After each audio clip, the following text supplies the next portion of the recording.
So what is the best skid steer for forestry mulching? Well, I think that's the wrong question.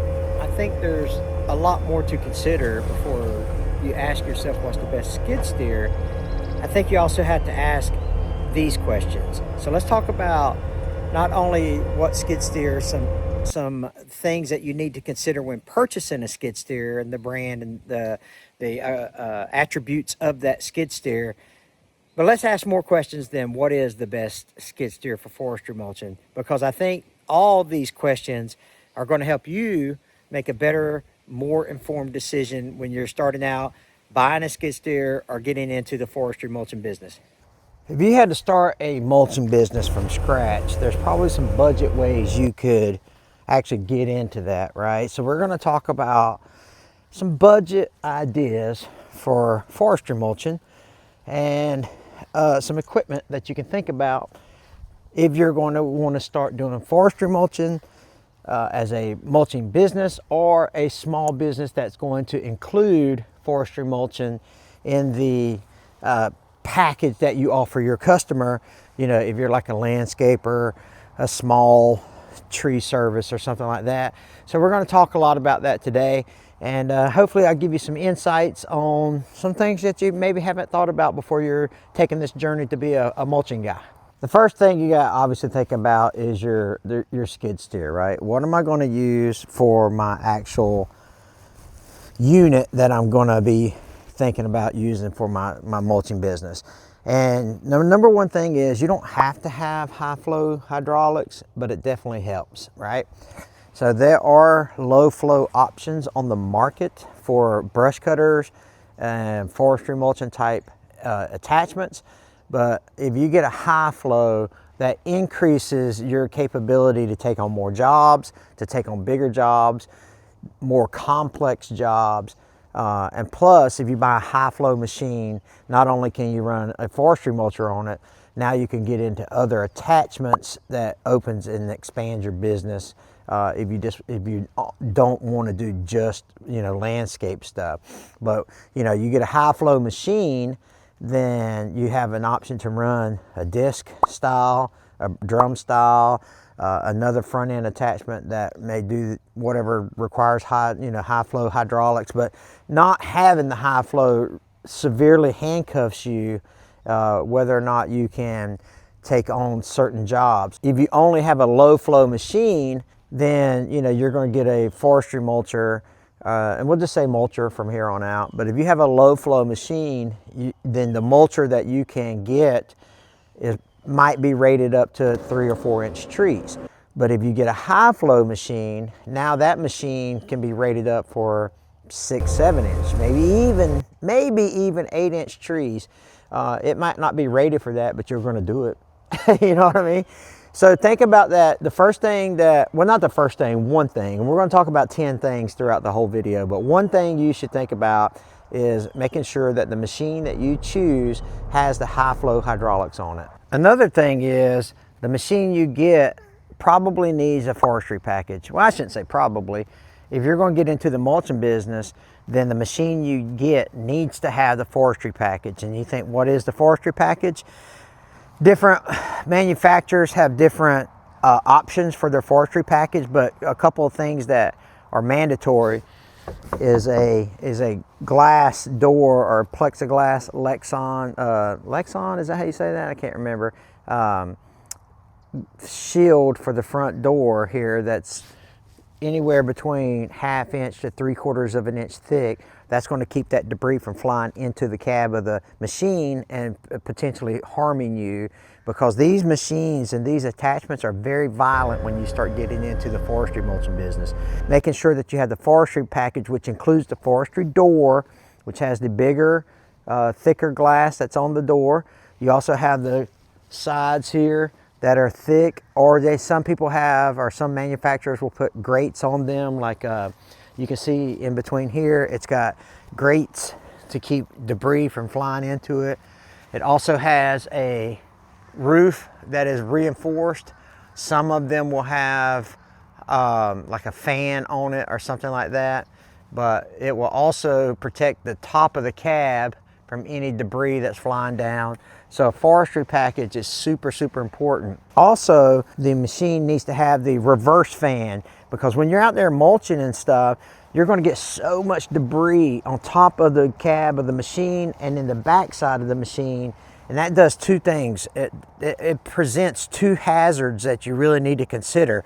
Number one, you can overheat your engine, and then you'll be in big trouble because your engine overheats. So that reverse fan blows that debris back off that engine to keep the engine cool. But more importantly, it keeps you from catching on fire, right? So you still need to get out every 30 minutes or an hour or so to check your machine to make sure that there's no wood chips that are landed beside like a hot exhaust or something like that. And you need to make sure that you're very, very cognizant of that. Plus, after an hour worth of mulching, you probably want to take out, you know, if you're old like me, you want to stretch your legs anyway. But getting out, checking the back of the machine to make sure that there's no debris on the machine itself. See how all that gathers up behind the machine like that? That's a fire hazard. So you got to be really careful, and the reverse fan will help prevent that. And then when you get out, you can just take a look and make sure like you don't see any potential fire hazards here. But having that, you know, making sure that you got that fire extinguisher on your piece of equipment is mandatory as well. So those are some things to think about too. But that's not all of them. We have a lot more to think about. So let's move on to the next one. There's a ton of options out there that you can use for the attachment itself. And you need to think about, do I want to run a drum style mulcher or do I want to run a disc style mulcher? There's pros and cons to each of them. So, you know, it depends, right? It depends on your personal preference. It depends on your budget. It depends on the price at jobs that you're going to quote, whether or not you'll recoup the prices. There's a big price differences between the disc mulchers and the drum style mulchers. There's a huge price difference between manufacturers. You can buy some cheap China knockoff forestry mulchers for anywhere between $2,500 to $4,000, or you can get mid-level, entry-level type real mulchers, you know, either made in America or Canada, or you know, maybe Italy makes some. I'm not sure, but I know America and Canada make some really good ones. So, and those are going to start running anywhere between the $13,000 to $15,000 range, and then you're going to get into the bad hammer knockers that are like top shelf stuff, and that's going to run you, you know, 20 grand and up. So how long is that going to take you to recoup that when you're charging your customer for the mulching job? We're going to talk more about customers here in a minute, but you have to make a decision. Do I want a drum style mulcher or do I want a disc style mulcher, like a typical, like some people call it a bush hog or a, you know, rotary cutter type deal, where you have to sharpen the blades and you can replace the blades if you know, one breaks or whatever. It sticks out further on the front of the machine. It's bigger, it's a bigger mass, you know, it's got more metal and all that good stuff. Whereas the drum has the, you know, some have carbide teeth that rotate every three ways to get more life out of the teeth, or the teeth are replaceable on the drum style mulcher. It's more compact, it's closer to the machine. The visibility might be a little better for it. So there's all kind of things that you have to think about. Do I want a drum or do I want a disc?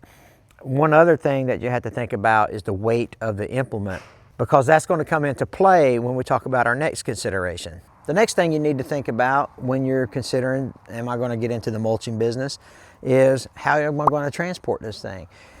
This machine, this particular Bobcat T770, is 10,000 pound machine. Like, the weight of the machine is 10,000 pounds. This Bombelite MS548 mulching head is about 2,000 pounds, give or take. So now I've got 12,000 pounds of machinery that I've got to haul around somewhere.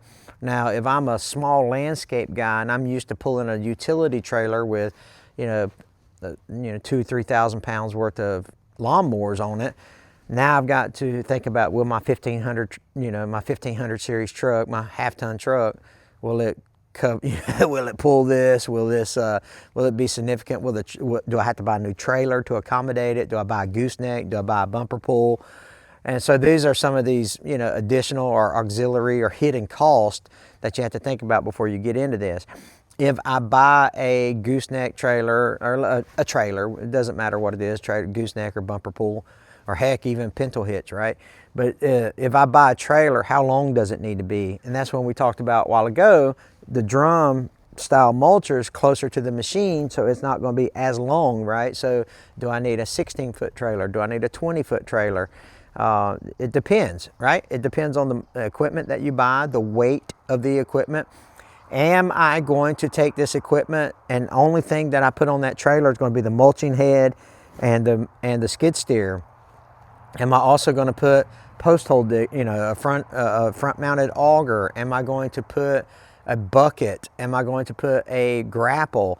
All these things add weight to whatever trailer you're transporting that on. And that trailer has to be transported by a vehicle that is capable of pulling that weight. So right now, if you're in the small land business and you only thing you've got is a 1500 Silverado or something, you're probably going to need to get into the 2500 range, or the F350 or 3500 or whatever. Do you need a single rear wheel or a dually? I mean, those things that you have to consider. It depends. All that depends on what your goals are and what you're going to consider when you're starting a mulching business. What about a dump trailer? Should I put it in a dump trailer versus a regular trailer?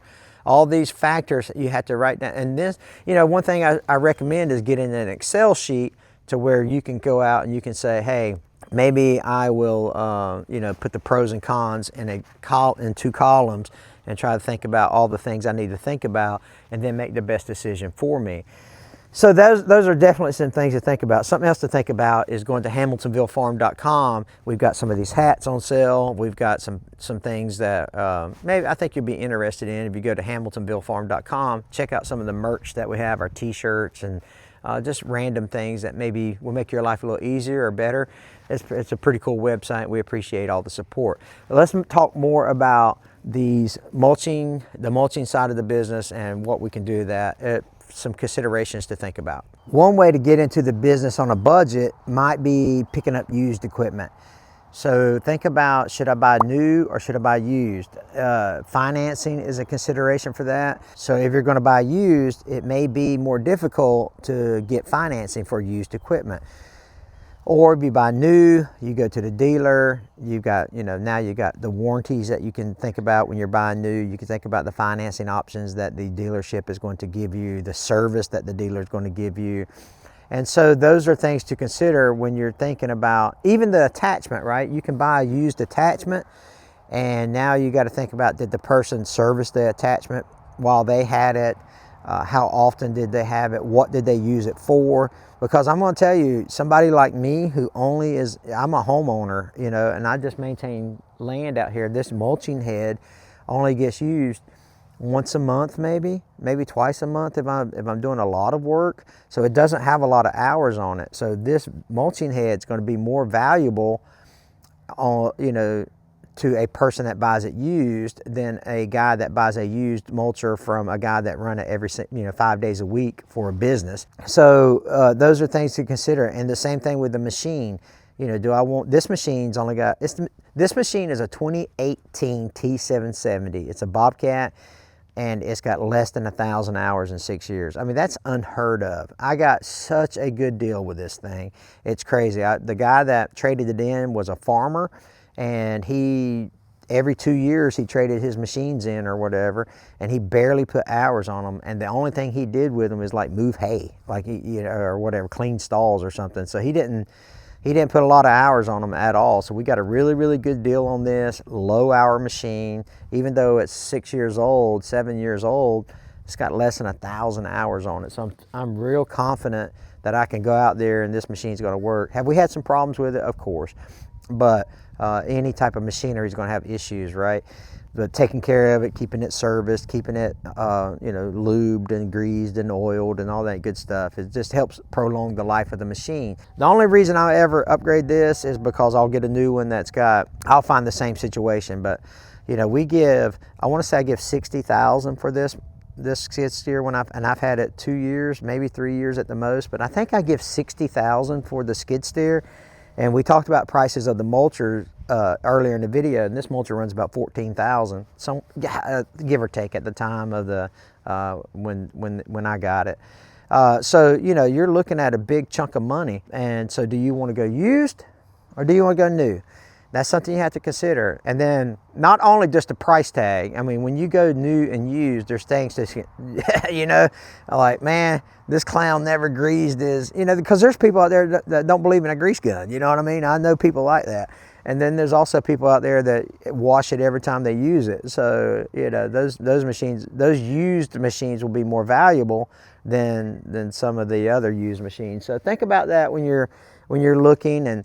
And also that leads me into the next point, dealer support. So when you think about you're going to buy on the used market, is the dealer that you're buying, or is the person or dealer that you're buying from have a dealership close by you that will still service that used equipment? So this is a Bobcat. I got it from Lepo Rents out of Dothan, Alabama. And so when I have issues with it, I just take it back to them for things that I can't fix myself. So if you're handy, if you're mechanical and things like that, then you can think about, oh, well, if anything goes wrong, I can probably fix it myself.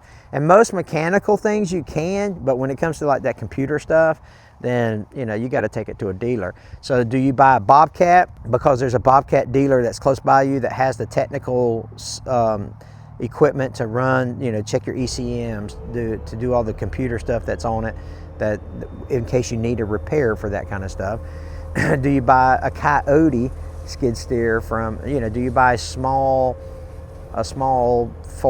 skid steer from a small tractor company? You know, does that come out right? Like Coyote makes one, New Holland makes one, what's some other tractor skid steers? But you know, you want to do like, do I want to do a John Deere, like a 333 or something like that? Do I want to do or 325, 333? Do I want to do a Bobcat T7? I think they're like T86s now or whatever. Do I want to do a Kubota? Makes a really fine, the SVL 95s. That's a fine skid steer. You know, then you got the typical JCB case. What other, you know, Wacker Newson, I think, makes a skid steer. So I mean, there's tons of them out there, right? But the point of this point of something that you need to consider is dealer support. If you're going to buy new or used, it doesn't matter. Will I have the dealer support to help me?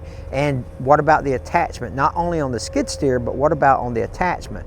If I buy a used attachment, you're probably not going to have, you know, from a dude off Facebook Marketplace, you're probably not going to have any support at all, right? So the guy's just going to get rid of his attachment and say, good luck, if it breaks, you're on your own. But if you buy an attachment used from a dealer, it's still probably not going to have a warranty with it, you know, unless the manufacturer warranty is still on it, which is, you know, usually they're only like a year. And, you know, because consumables ain't under warranty. Belts, teeth, that kind of stuff, that's not under warranty. And then with a forestry mulcher, I mean, it's a violent attachment anyway, so it's not like, you know, they're going to have great warranties on them anyway, because they're going to break because they do aggressive work. But if you buy the attachment from a dealer, if you buy the attachment new from a dealer, then, you know, the warranty is going to be a lot better for that attachment or whatever. Do you buy the attachment from the dealer you buy the skid steer from? Or do you buy the attachment from the local attachment shop, you know, on the side of the highway or whatever? You know, there's a lot of attachment implement dealers that don't carry equipment. All they carry is attachments and implements. So that's something to consider too. What am I going to do when I buy my skid steer for this forestry mulching business? Am I going to buy it new? Am I going to buy it used? And what about the attachment, the mulcher that I'm going to put on it? Am I going to put a new one on it, or am I going to put a used one on it?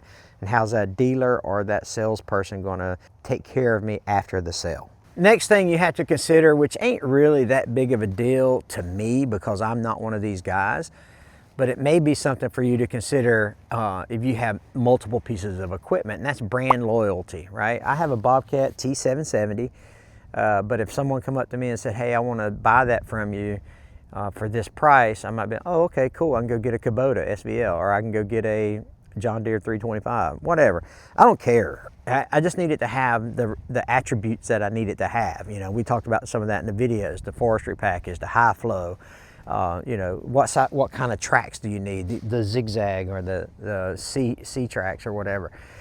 So brand loyalty is something that I personally don't take into consideration, and I think about that with my trucks. I drive an F350 right now. I traded in a Ram 2500 on it. When I get done with this F350, will I buy another one? Maybe. I don't know. Maybe I'll buy another Ram. Maybe I'll buy a Chevy. I don't care. You know, I just need it to do what I need it to do. I need it to look good and do what I need it to do. With that being said, here's where I would change my mind about brand loyalty. If I had a Bobcat T770 and a Bobcat E85 mini excavator, a Bobcat utility vehicle, a Bobcat tractor, like a 25 horsepower tractor or something. If I was to have all that equipment in my arsenal, yeah, I'd probably maintain the status and just go with Bobcat. Same thing with Kubota. If my tractor was a Kubota and I got a Kubota skid steer and a Kubota side by side, I'd probably, and a Kubota Mini X, I would probably stick with Kubota, you know, if I was in that situation. I'm not. But for you as a business owner, you're like, well, man, all I'm running is Deere equipment. Then I would stick with Deere, you know, because you've got the dealer, you've got the reputation, you've got the history with that brand. So I would do that if that was the case. For me and for a lot of other people, it's just not the case. I don't have a bunch of other equipment from the same manufacturer, so I don't worry about it. Now, is the Deere dealer, let's say you got a John Deere, is that John Deere dealer selling the type mulcher that you want? Is he selling a Diamond C, or not Diamond C, a Blue Diamond mulching head, a Fecon? Is he, Bombalite? What's he selling? And if he's selling the mulching head that you want, will it match with the machine that you're going to buy? So those are some things to take into consideration as well. But I would, I'm not brand loyal, so it doesn't matter to me, if I get a Bobcat skid steer and a Kubota Mini X. But there are people out there that's going to want to stick to the same brand, and that's, it's smart. I think it's smart to do that. I just personally don't do that. But what I do is take this into consideration, and that's this next step. The next thing for consideration is business or personal. I use my mulching head for personal use only. If I let somebody borrow it, it's going to be for personal use, because I'm going to talk about why that's important here on the next factor to consider. But this personal use stuff is just, I mentioned earlier in the video, I'm using this thing once a month, and it gets a little more use during deer season and during the spring when I'm clearing trails and things like that. But it may go 6 to 8 weeks without even being used at all. And so it's a personal, for me, it's personal use.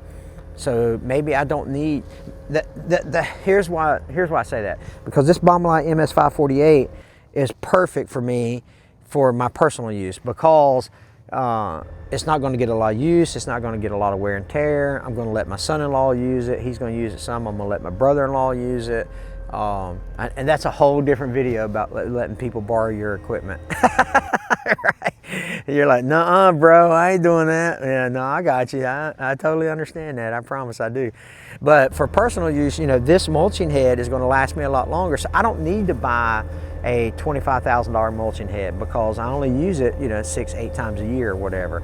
So, but, if I was doing it every day, then I would purchase the $20,000 or $30,000 mulching head, because now time is money, right? Well, time is always money, but time is money, and I need to go out there and I need to get this job completed as fast and as proficient as possible so that I can make the most money possible. And so if I have a MS548, which is a entry-level mulching head, right, for personal use, there are some businesses that will use a MS548, but they make a 900 series as well, but that's more on the commercial side. But on the residential side or the private person side, listen, I'm not gonna be trying to take out 8-inch trees with this every single day of the week. So this works good. So is your mulching going to be for personal or business use? Because the mulching head that you buy will depend on that. And something else depends on that, and that's insurance.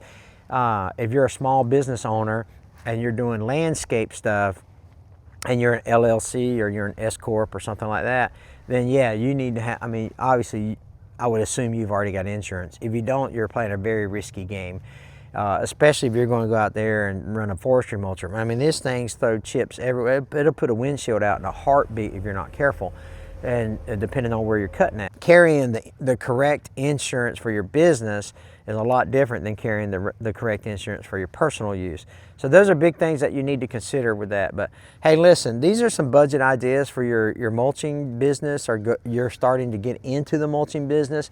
And I hope that these things make you think about some stuff, and you'll be like, you know what, I never thought about it this way. Because there's some things that you're gonna encounter, and this is not an exhaustive list, right? This is some things. So leave comments below. What did I leave out? What did I have forgot things that some of you experienced people have thought about. So let me know in the comments, what other things should we consider when we're getting into the mulching business? I think that's an important discussion to have in the comment section. Hey, you can see there's a lot more to think about than just the skid steer, right? That's a lot of things that we considered during this video, you know. So what skid steer is best for forestry mulching? It depends. It depends on all the things that we talked about. And I think at the end of the day, I think you're going to make the best decision for your family with your money. So anyway, I hope this helps you somehow, some way. Remember, read your Bible. Jesus loves you.